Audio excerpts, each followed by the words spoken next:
بسم اللہ الرحمن الرحیم۔ السلام علیکم ورحمۃ اللہ وبرکاتہ۔ آج جب ہم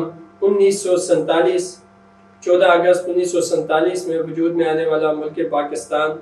اس کے 2023 کا یوم آزادی بنانے جا رہے ہیں، تو ہم سب کو اب ایک نئی نسل چینج ہو چکی ہے۔ ایک نسل اس ملک میں جوان ہو کر اب بڑھاپے کے قریب ہے اور دوسری اب جوان ہو رہی ہے۔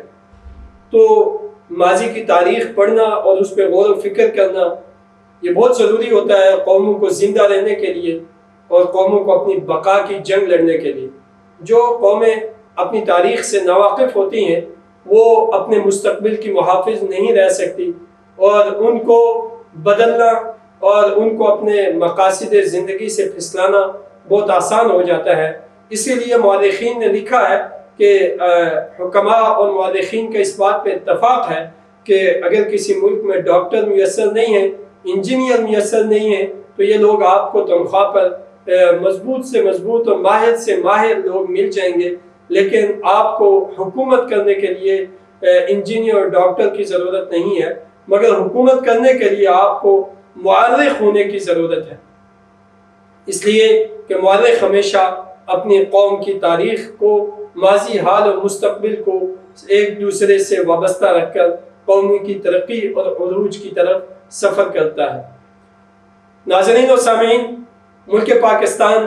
کی ضرورت کیا پیش آئی، کیوں یہ معرض وجود میں آیا اور یہ کیسے وجود میں آیا، آج ہم ان سوالوں کو حل کریں گے۔ بر صغیر کا ایک وہ دور ہے جس میں بنگلہ دیش، پاکستان اور موجودہ انڈیا یہ ایک ملک کہلاتے ہیں اور ان کو بر صغیر سے تعبیر کیا جاتا ہے، اور تب اس کے اوپر مسلم دنیا کے ایک طویل حکومت کا دور چلتا ہے، اور جس دور کو مختلف مسلمان حکمرانوں کے ساتھ کی یاد کے ساتھ وابستہ سمجھا جاتا ہے، اور مغلیہ دور حکومت ہندوستان کا ایک یادگار دور ہے۔ اگر ہم مسلمانوں کے اس 800 سالہ دور کا جائزہ لیں تو خامیاں اس میں موجود ہیں، خرابیاں اس میں موجود ہیں، لیکن یہ داد دینے سے آپ اس دور کو رہ نہیں سکتے کہ ہندوستان میں تعلیم کی شرح 96% ہوا کرتی تھی، اور عبادات اسلامی کو چھوڑ کر نماز، روزہ، زکوٰۃ، حج، کلمہ اور ذکر اذکار یہ چھوڑ کر باقی تمام اخلاقی اور قانونی تربیت ہندوستان میں قرآن اور حدیث اور اسلام کے مطابق کی جاتی تھی، جس کی وجہ سے ہندوستان میں مسلمان، ہندو، سکھ، بدھ مت اور دیگر تمام مذاہب رہتے تھے، مگر اخلاقی پیمانے یہ تھے کہ کوئی کسی کی عبادت گاہ پر حملہ آور نہیں ہوتا تھا، کوئی کسی کی عزت اور ناموس کو اچھالنے میں کردار ادا نہیں کرتا تھا، بلکہ انتہائی معتدل اور عالی اخلاق کے ساتھ یہ معاشرہ زندہ تھا۔ اور اس وقت یورپ کے حالات یہ تھے کہ جب ہندوستان کا ایک تہذیب یافتہ شخص یورپ میں نمودار ہوتا تو اسے اہل یورپ بڑے فخر سے دیکھتے تھے کہ یہ ایک ایسی سرزمین سے آئے ہیں جس سرزمین کی علامت یہ ہے کہ اس کے نمائندے اس ملک سے آئے ہوئے شخص کو، اس ملک کے باسیوں کو دیکھتے ہی معلوم ہوتا ہے کہ یہ شائستگی کی اعلیٰ مثال ہے اور یہ اخلاقیات کی اعلیٰ مثال ہے۔ بہرحال انگریز کے بر صغیر میں نمودار ہونے سے ایک تجارتی غرض کے ساتھ اور اس کے بعد تجارتی معاہدات کو پس پش ڈال کر دھوکے اور فراڈ کے ساتھ بر صغیر میں اسلحہ اور فوج اور قوت اور طاقت کا استعمال کر کے مسلمانوں کے اس پرامن دور حکومت کا خاتمہ کرنے والے انگریز کا دور شروع ہو جاتا ہے۔ ہم یہاں حکمرانوں کی خامیوں پہ بات نہیں کرتے کہ مغلیہ حکمرانوں نے جنگی آلات تیار نہیں کیے، انہوں نے جنگی مقابلے کے لیے بہترین ماحول نہیں بنایا۔ ہم ان موضوعات پر بات اس لیے نہیں کرتے کہ یہ علی العموم ہم نے تسلیم کر لیا کہ اس وقت کے مغلیہ حکمران عیش و عشرت کی زندگیوں میں مشغول ہو گئے تھے، اور اقبال نے جیسے کہا، آ کے تجھے بتاؤں تقدیر امم کیا ہے، شمشیر و صدا اول، طاؤس و رباب آخر، کہ جب مسلمان اس بر صغیر میں داخل ہوئے تھے تو وہ مجاہدانہ کارناموں سے لبریز اور ان کی قیادتیں بہترین قیادت کرنے والی اور حقوق کا تحفظ کرنے کے لیے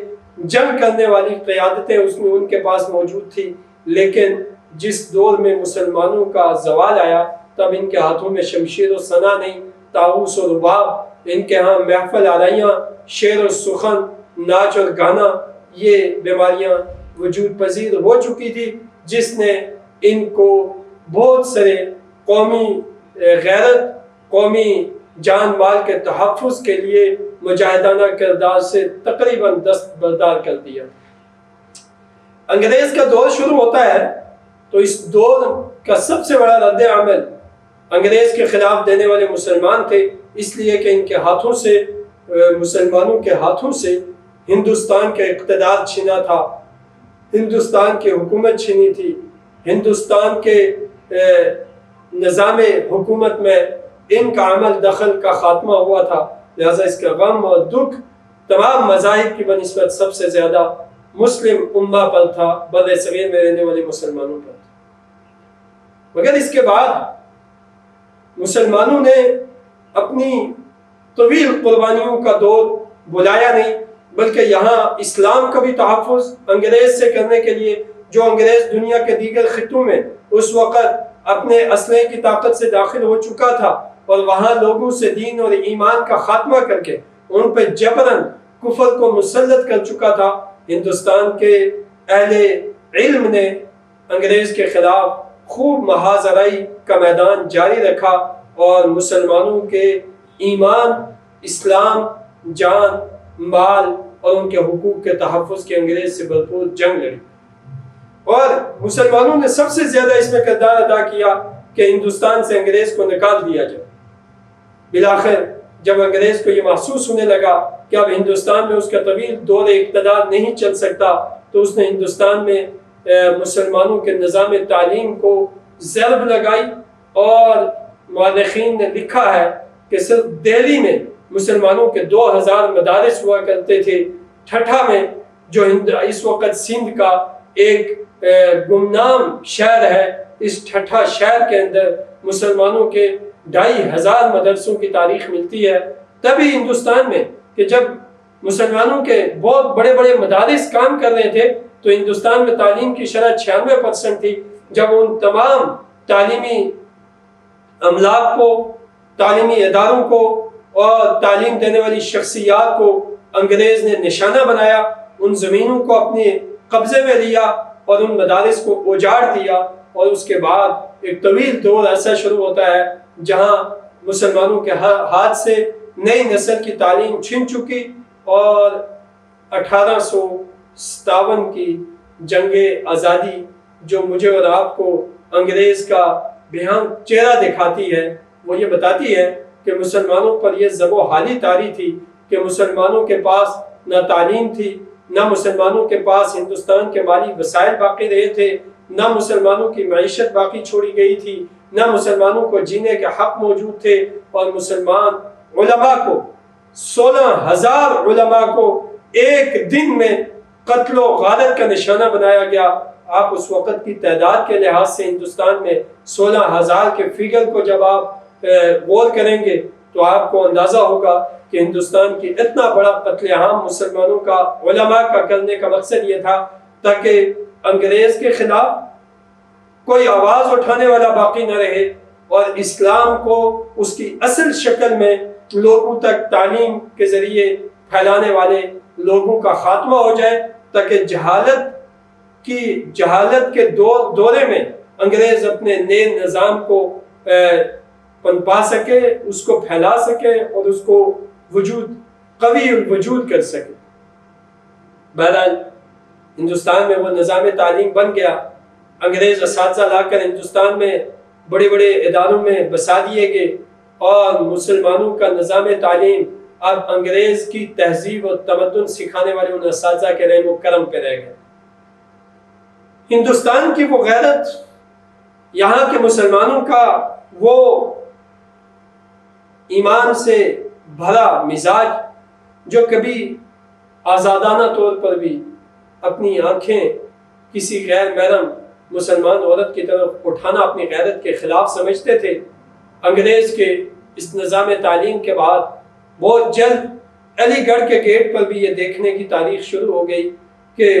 مسلم کالج، علی گڑھ کالج کے گیٹ پر نوجوان مسلمانوں کے بیٹے نوجوان مسلمان بیٹیوں کو سیٹیاں مارنے لگے۔ بہرحال اس کے بعد ایک نئی جنریشن تیار ہوتی ہے